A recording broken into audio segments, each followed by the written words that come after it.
So how about we talk about that now?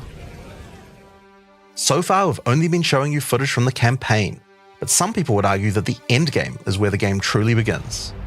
Something that happens almost every time a new action RPG launches is people saying, there isn't enough endgame content. Well, we want to make sure that in PoE 2 people don't feel that way, and we actually only changed our development priority for this recently. The first 3 acts of PoE 2 already take around 25 hours to complete if you're a new player. This is already a pretty significant campaign. On the other hand, people spend hundreds of hours in endgame each league. We realized that finishing the rest of the campaign for early access was actually a bad idea. Instead of having acts 4 to 6 in early access, we could concentrate on endgame and make that great. For new players, a 25-hour campaign is already a huge game with lots of content, but for existing action RPG players, what you mostly care about is all the endgame challenges to overcome. So several months ago, we switched the entire development team's focus over to making endgame content. At the start of early access, there will be 50 bosses and around 400 monster types, but the great thing is that the rest of the game is like 80% there. We'll be adding content to roughly double the size of the game during early access and into release. Now, in order to make the endgame happen at the same character level as what it would be after we added the rest of the acts, we've added a second difficulty level called Cruel, where you repeat the campaign with all the monsters and bosses leveled up. And of course, new rewards. You can kind of think of it as like a new game plus. It's also a lot faster to get through the content the second time as your clear speed increases. That will take you to around level 65, where the endgame begins. Once we add the remaining 3 acts, we'll be removing Cruel difficulty, so you'll progress straight from the end of Act 6 to endgame. But what is the endgame? To explain that, I'll hand over to Mark. He can tell you all about it. Hi, I'm Mark Roberts, Game Director on Path of Exile 2. Well, one thing that Path of Exile is known for is having a lot of distinct endgame content to choose between. Each endgame mechanic needs to have its own progression system, areas, bosses, rewards, and player power that can only be gained from that content. We are going to be adding a lot more over time, but for Path of Exile 2 we decided to start with 7 distinct systems you can progress through. This is the Atlas, and it serves as the core of the endgame for Path of Exile 2. It's infinite and expands in all directions. Now, we are not going to spoil the plot too much here, but corruption from the beast has blighted the land, and your objective is to help fight it. In the center of the Atlas you will find the Ziggurat, a temple in which the Vaal research the fundamentals of space and time. Here, we can open portals to nearby locations and begin cleansing corruption and finding resources. In order to power the portal device, we will need waystones. Each waystone has a tier which will determine the level of the monsters that you will face. To go to an area, simply click one that is adjacent to an area that you have already completed. Insert the waystone and click Traverse. Portals will open, allowing you and your party to travel to the area you have selected. All the areas in the endgame feel distinct from the locations in the campaign, and we have dialed the randomization up to 11. The monster packs you will face in each map are totally random, and the combination of them can lead to some very interesting combat situations. There are over 400 monster types in early access, and they have a lot of varied and interesting abilities. Depending on which combinations you face, you might find some serious challenges. In order to cleanse the corruption from the area, you will need to defeat all the powerful rare and unique enemies in it. Once you have done that, the area will be marked as completed and you will be able to travel past it to progress deeper into the world. If you die, then the map can no longer be run, and you will have to find another way around to get to the areas behind it. There are also all kinds of other random encounters you might run into as you play maps. One such encounter are precursor artifacts. These are ancient, corrupting monuments that irradiate the monsters around them. The monsters that feed off the corruption are drawn to their power. If you defeat the monsters and cleanse the artifact, you will get a powerful temporary buff. Some of the buffs make you faster, others rain lightning or fire around you, and some even give you increased experience or help you find better items. You can also find strong boxes. These enigmatic chests guard piles of treasure, but are always a trap. Monsters lie in wait to attack you the moment you open it, and the boxes often have mechanisms to unleash powerful spells or dangerous debuffs. There are different types of strong boxes containing different items, and you can even use your currency items to craft them on the fly, so you can optimize the contents. But be careful of opening one you can't handle.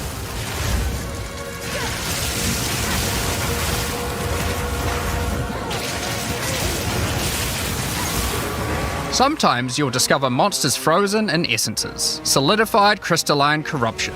These dangerous monsters can be broken free. If you defeat them, the essence they drop can be used to upgrade normal items to magic items with a guaranteed mod from a category. For example, we could use this one on some boots to ensure a movement speed mod. Rarely, essences will also drop that allow you to upgrade magics to rares, adding the guaranteed mod.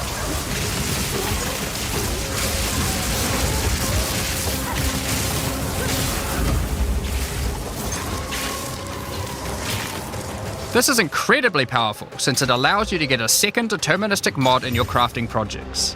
Combining these with the currencies that are commonly found in Rayclast for modifying items, and we can get a very nice pair of boots indeed.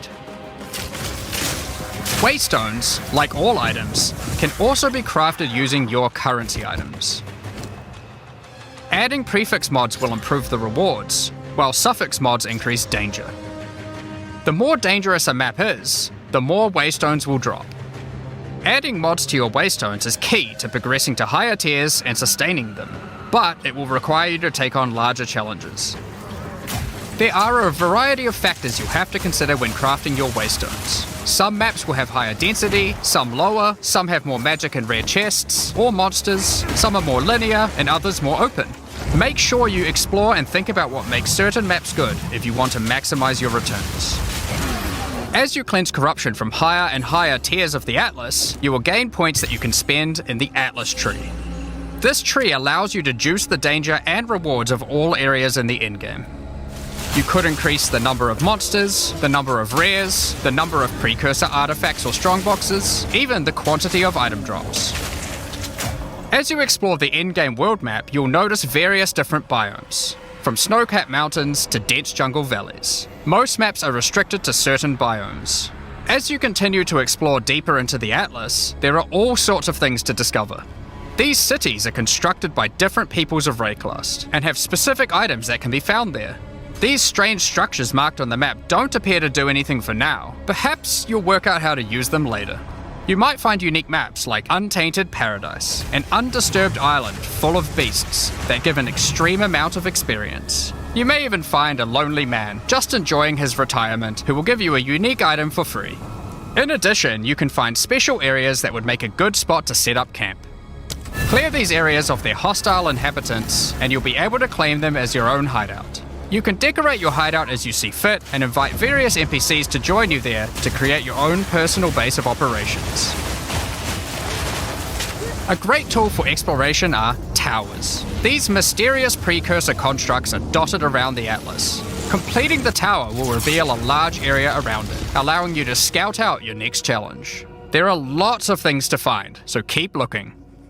Some sections of your Atlas are influenced by corruption. This adds extra modifiers to the maps in the region, increasing difficulty and rewards. Here, slaying monsters in close proximity to each other will cause the vestiges of corruption within them to merge together, forming powerful and grotesque abominations. You may have noticed while looking at the Atlas that some of the areas have these icons above them. The icon indicates that the area contains some kind of special encounter. This icon indicates that the area has a powerful boss. Because only 1 in 4 maps contain a map boss, we are able to make them very powerful and very rewarding. These bosses come from the campaign, but have had their difficulty increased with changes to AI and some of their abilities. It's worth noting that because you can see where the bosses are, you can choose to take them on or avoid them. If you do choose to hunt bosses though, then you will be rewarded with special points for the boss hunting section of the Atlas skill tree. The points here will allow you to specialize in boss killing, giving you much greater rewards for defeating them. For each different type of content in the endgame, we are adding specialized trees in order to make it so you don't feel the need to respec your points when you change between different types of content. We will be showing you 7 of these by the end of this presentation, so there is still a lot more to come. Bosses are not the only icon you will see on the Atlas. Let's take a look at one of the endgame systems, Breach. If you played PoE 1, you might be familiar with Breach. For PoE 2, we have created sequels to several PoE 1 leagues. While the mechanic is familiar, the monsters, bosses, rewards, and progression are all new. A breach is a tear in the fabric of reality. Opening it will allow you to see the demons and otherworldly monstrosities that lie in wait on this other plane of existence. By engaging with a breach, you'll create a bridge between their world and Rayclast. In order to keep the breach open, you will need to kill the demons that pour forth. The faster you can kill the monsters, the more monsters you will fight, and the more loot you will find.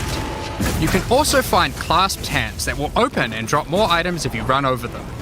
These can be a good boost to the rewards of the breach, so keep an eye out. One of the rewards that you may find while fighting monsters from Breach are tablets. Tablets are special items that can be used with precursor towers to add more encounters to the Atlas. Breaches will drop breach tablets. Clicking on a completed tower will allow you to consume the tablet to add more breaches to areas within range of the tower. This makes all the content in the Atlas self-sustaining. Want to do more breaches? Find the tablets, add them to your towers, get more breaches, getting more tablets. Soon your Atlas will be covered in otherworldly domains. In addition, like all items in PoE, you can craft them. Use your currency to add mods to your tablets, allowing you to upgrade all the breaches in range. Tablets can have up to 2 mods. These mods do things like adding extra rare monsters, extra clasped hands, or even monster density of breaches, allowing you to keep them open longer. Often, you will find multiple towers near to each other with overlapping areas of effect. This can allow you to really juice the mechanic by stacking the mods from multiple tablets. In your fight to hold the breach demons at bay, you may want to use the powers of their world against them. Each endgame mechanic always has player power that can only be gained from that mechanic, and Breach is no different. In Breach, you will find catalysts, items that can increase the quality of rings and amulets by improving specific mobs. You can also find Breach Rings, a special base type that can have its quality improved by catalysts up to 50%. In this case, you could create a ring with around 170 life. Breach Rings can become some of the strongest rings in the game, giving you some good motivation to face the demon hordes. In addition, each endgame mechanic needs to have a pinnacle endgame encounter. While killing Breach monsters, you may find Breach Splinters. Collect enough of these and you'll be able to create a Breach Stone. Using a Vaal technology called the Realm Gate, you can use your Breachstone to access their domain and bring the fight to them.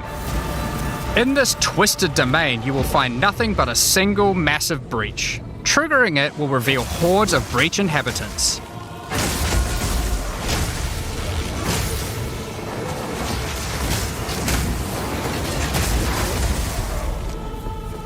And should you be fast enough, you will be able to fight their leader, Zesht. We that are one. We that dreamed. We in nightmare. We that are one. Fate relies truth.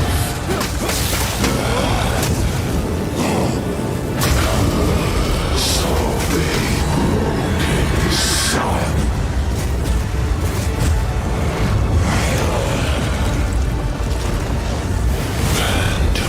This is just one of the pinnacle encounters of PoE 2. We won't be showing the rest of them, so you will have to discover them for yourself.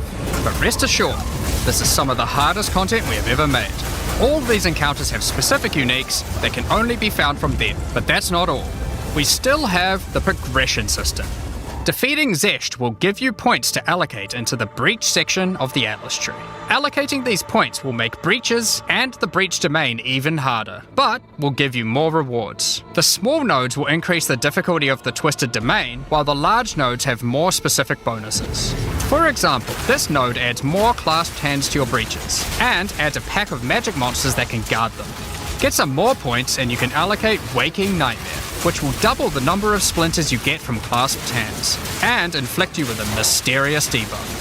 In order to earn more points, you will need to defeat Zesht at a higher difficulty, and some rewards from Zesht can only be found by increasing the difficulty of the Twisted Domain above certain thresholds. Defeating Zesht at difficulty 4 will be a challenge indeed, but there are many more threats in Rayclast. Ritual altars are sacrificial sites built by the mysterious King in the Mists. If you encounter this symbol on the Atlas, then you know that the area contains ritual altars. Ritual altars demand tribute. Every monster you slaughter in the circle will feed the altar. After the sacrifice, touch it to begin the ritual. The monsters you just killed will be resurrected by the King of the Mist's dark magic, and you must fight to survive. The tribute you have offered to the altar can be spent to buy powerful items, but they can be expensive. To gain more tribute, you will want to find more altars. Each successive ritual you do within an area will spawn the monsters revived by the previous ones, in addition to the ones you sacrifice next to it. By the end of an area, you will be fighting a truly imposing number of foes, but will have a significant amount of tribute to spend. One of the rewards you can buy with tribute are omens.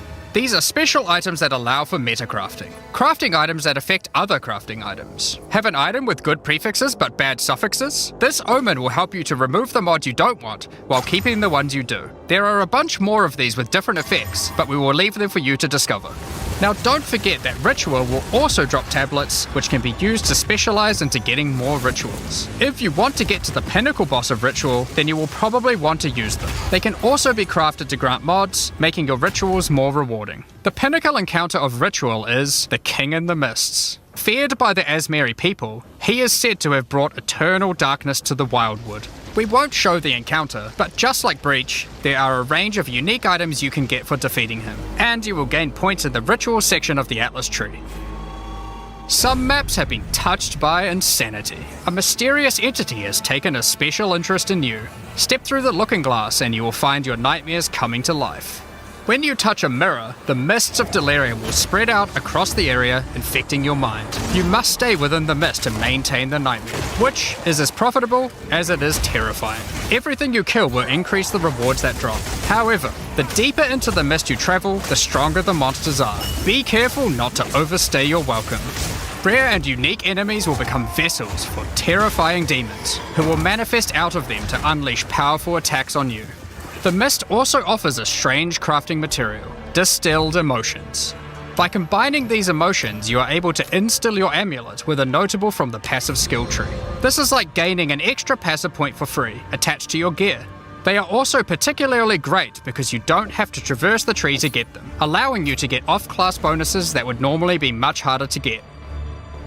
Distilled emotions can also be used to instill your endgame maps, applying Delirious to them and adding additional difficulty and rewards, allowing you to further juice your endgame maps. The tablets you can find from Deliria can be used to further improve it, increase pack size, make the fog dissipate slower, or improve your progress towards the pinnacle encounter of Delirium. Speaking of which, every now and then you will find simulacrum splinters. The mysterious entity will create strange encounters based on warped versions of your own memories. Monsters and simulacrums come in waves that get progressively more difficult. You will receive loot at the end of each wave, and you will have to make the decision to leave now or continue on, facing up against even tougher foes from the mist. The bosses you will face as you get deeper into a simulacrum are truly terrifying. If you can complete a simulacrum, you will gain points for the Delirium section of the Atlas skill tree. Next up, we have Expedition. Occasionally while clearing corruption, you will encounter these Kalguran settlers. The Kalgurans have discovered ancient burial sites with lost Verisium artifacts, and they want you to help dig them up with explosives. The Kalgurans have marked the locations where the relics can be found. Place explosives as best you can to dig up as many as possible. There is just one problem. Corruption has brought the corpses of their ancestors to life, so you might have to do a little cleanup before you can reclaim the artifacts.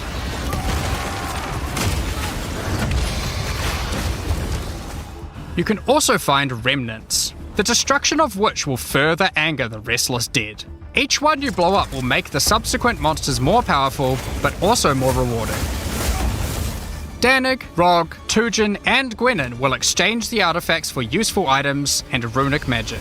You can also find tablets to increase the number of expeditions and the rewards.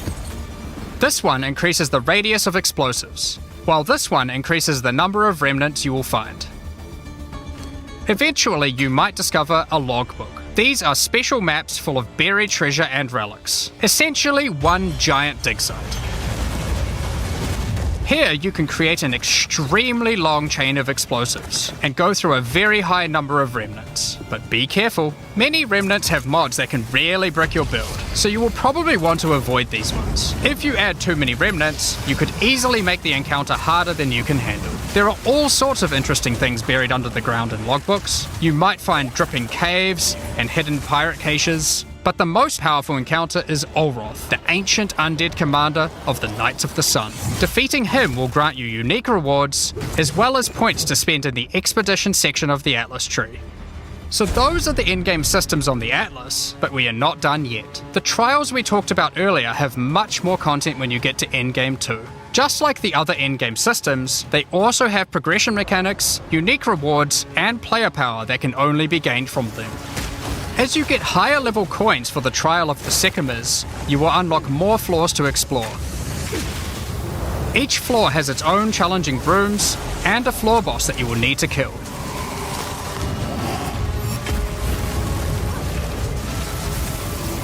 There are 4 floors in total, leading to another pinnacle boss at the end of the last floor, which can only be accessed at endgame. The Trial of the Sycamores is where you'll find jewels, which you can socket into your tree.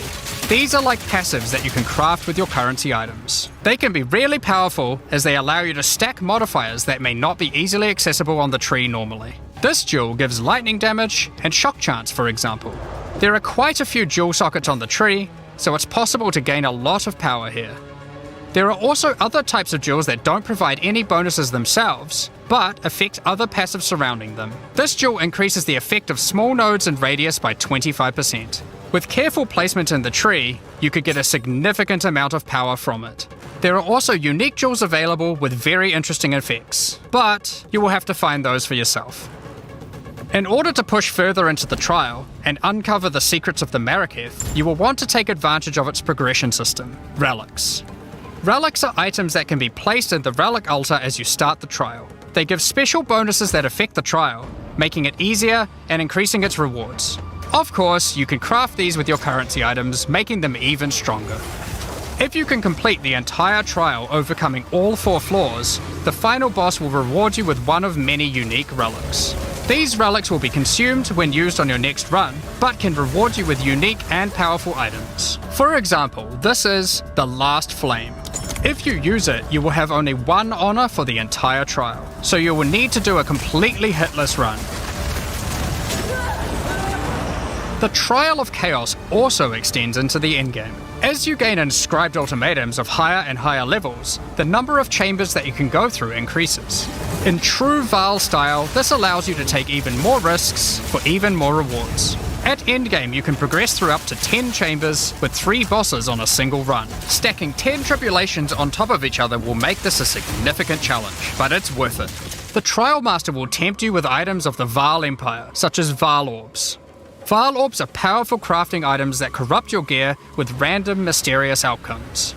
Corruption prevents an item from being modified further, so it has to be the last step of your craft. But it's also the most impactful one. For example, if you use one on your body armor, it might add a new powerful enchantment, or it might re-roll up to half of its modifiers. Vaal Orbs also have the ability to add a socket, allowing you to bypass the normal restriction of how many sockets an item can have. A body armor could get up to 3 sockets this way, allowing for a significant number of mods. Vaal Orbs can even modify uniques. Adding enchantments or sockets to uniques can make them incredibly powerful, but there is a good chance that you will break them as well.